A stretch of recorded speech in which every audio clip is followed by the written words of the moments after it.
Okay, let's begin without further ado, boys and girls. And I hopefully have. Hi, Tristan. Welcome to the class. Have you been a nice boy to your mommy?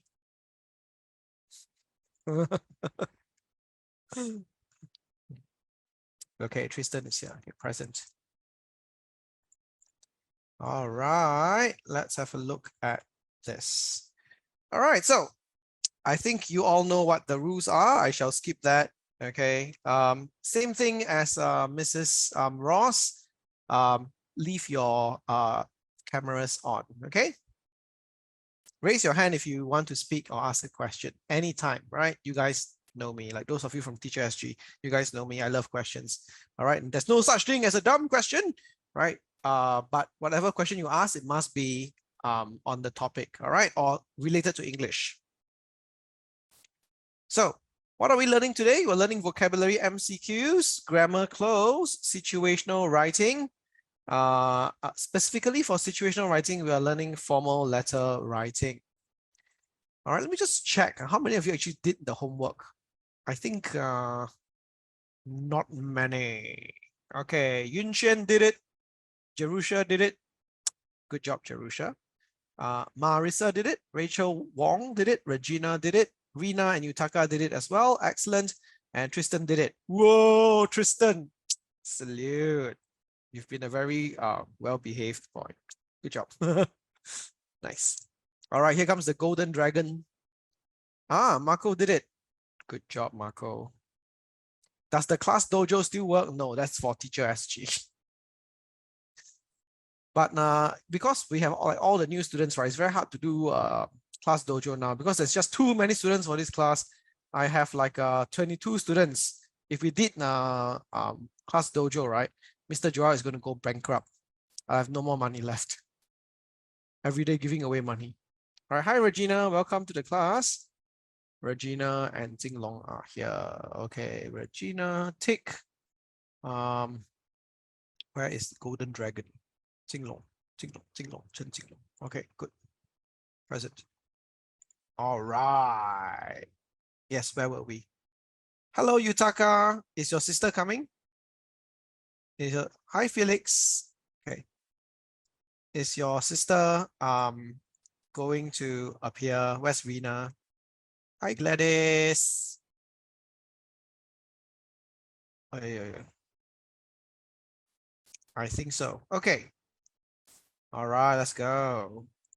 Yes, as I was saying, we're going through vocabulary MCQs, grammar cloze, and then situational writing later on. All right, these two as well. So first, vocabulary. Let's learn some new words. Susan touched a raw what in Jaden when she talked about the job he did not manage to get. All right, let me know your answers in the chat group of Zoom. Tell me, what do you think is the best answer for this? Liana is correct. Jianing, reconsider your answer. Yunxian is correct. Marissa is correct. Jerusha is correct. Liana, you're correct. All right. Tristan, reconsider your answer. Marissa, you're right. Jianing, you're correct. Marco, you're correct. Felix is right. Sarah, rethink your answer, Sarah. Okay, so this one is something that you won't know unless you actually know this idiom over here, right? And this idiom is touched a, oh my goodness, what happened to my pen? Touched a raw nerve, right? It's an idiom, touched a raw nerve. All right, so Susan touched a raw nerve in Jaden when she talked about the job he did not manage to get. So when you touch a raw nerve, basically, right, this whole phrase means you talked about something sensitive, right? That this person feels sensitive about. So Susan, so Jaden felt sensitive because he didn't get the job, but maybe Susan got it. So he felt very sensitive about it. And Susan talked about that, right? And then Jaden didn't feel very comfortable. In fact, Jaden felt a bit maybe offended. Susan could have said something like, this job is so easy to get. Only dumb people can't get this job. And then you didn't be like, what? But I didn't get the job. My goodness, are you saying that I'm dumb? Oh, so you touched the raw nerve, right? Yes, Liana, that's right. Make someone upset because you talked about someone very insensitively. All right, insensitively. That's right. Good. So also give you another example. So let's just say, right, your friend's mom just died, that kind of thing. Like she just passed away. Maybe like 1 month ago, and then your friend still misses her very much. And then at school, when you're playing with your friend, right? You like had an offhand remark, just pass an offhand remark, and then you're like, "Hey, John." Let's say your friend's name is John. Hey, John. Hey, now, there's no one to control you anymore. You can play whatever you want because, right, your mom is not here anymore. How wonderful is that? And then your friend John will be like, "What the? I hate you so much, right? You touched a raw nerve with me." Okay, so that's not nice. So we say touch the raw nerve. You can't touch, if you say touch a raw wound, right? You literally put your hand on that person's injury, that person's wound. That's how you touch a raw wound. Somebody fell down, right? You go and smack the injury, pia, then the blood spatter all over your hand. Your friend's like, are you crazy? What are you doing? Right? That's literally what you mean by touch a raw wound. Seriously, why would you do something like that? All right, and then of course there's no such thing as touch a raw pride. Okay, or touch a raw load. A load is just some weight, right? Load. Next, Gloria was what herself with grief when her pet cat died while she went on a vacation. She probably forgot to give it food or something. Well, let's go to America. When she came back, right, cat died. Cat was dead. All right, what would your answer for this be?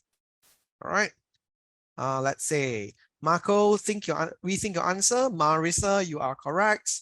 Liana, you're correct. Yunxian, you're correct. Regina, you're right. Yes, Liana, you're right. Jianing, you're correct. Marissa, you're correct. Sarah, rethink your answer again. Marco, you're right. Kaihan, rethink your answer again. All right. Yeah. So what is the idiom over here? Right? What's happening here again? What's the saying? Right? So normally we will say, and I know this is very, very weird, right?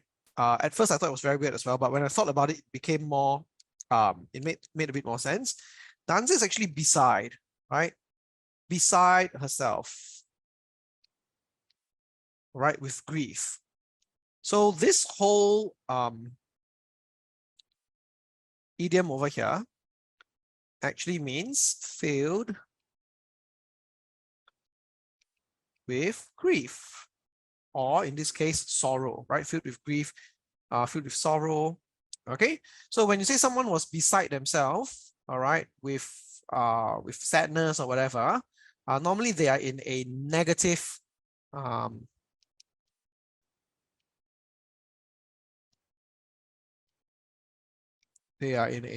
state. All right, it's nothing good. You don't the norm is you normally say beside yourself with grief, with despair, with sadness. All right. However, though, when you can say sometimes, right, people use it in a weird way to show a bit of contrast over here. You can also say beside herself with happiness. Actually, that's technically allowed as well. All right, but it's not used as commonly. Okay, so think of beside herself, right, as filled with. And why are you beside yourself? Okay, imagine this is you.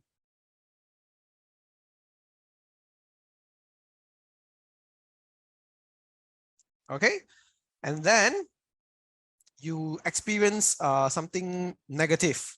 Your friend at school tore up your favorite Pokemon card. So you get filled with grief, right? And when you're filled so much, there's nowhere else for you to go anymore. You're kind of like your soul kind of pops out. And then suddenly, you're beside yourself.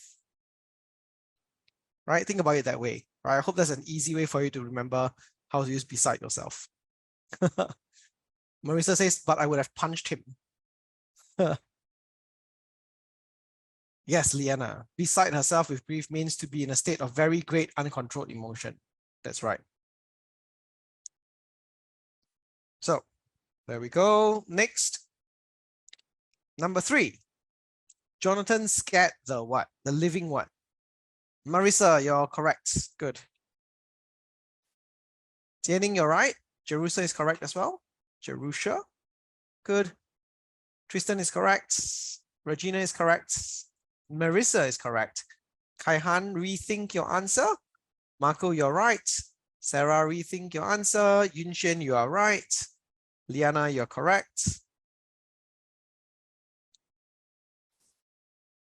It's a very funny idiom. I love it because I can always imagine like it happening.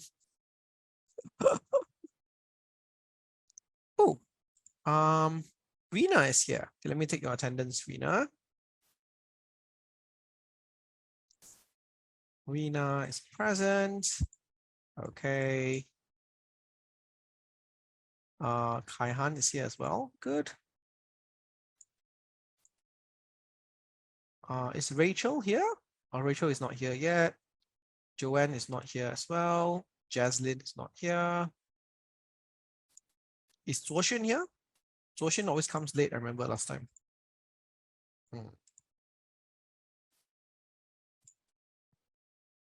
No, she's not. Okay. So Liana has given us the definition from the dictionary. So the answer here is, as you all may know, the living daylights. Right? Scared the living daylights.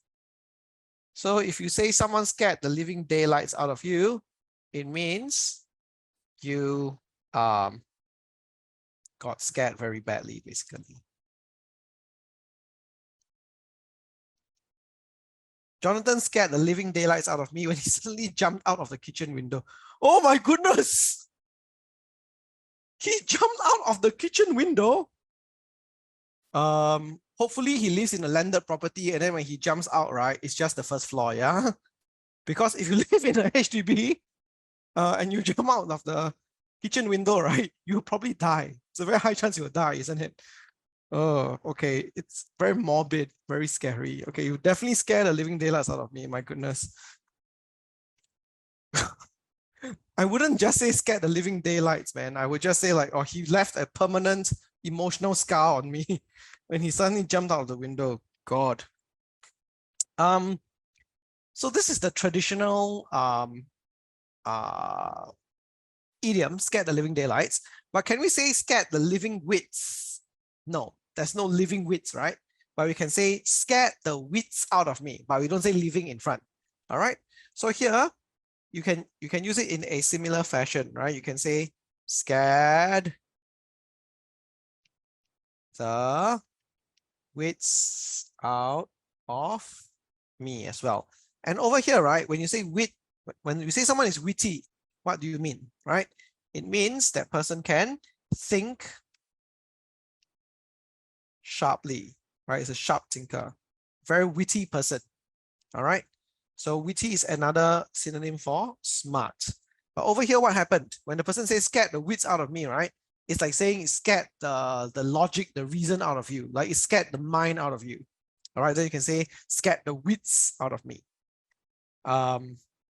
Skin, okay, that's one as well, right? I don't know whether you have seen those cartoons before.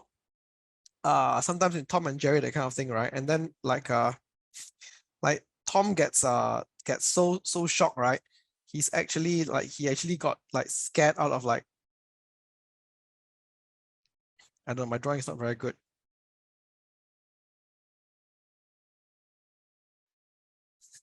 And then he got scared out of his like his skin. So the Tom over here, right, is like just like there's like his I don't know, maybe he's like the bottom of his skin part over here, and then there's like a skin out of it as well. So like he leaves his skin behind over here. There's like another skin like that's like open like that.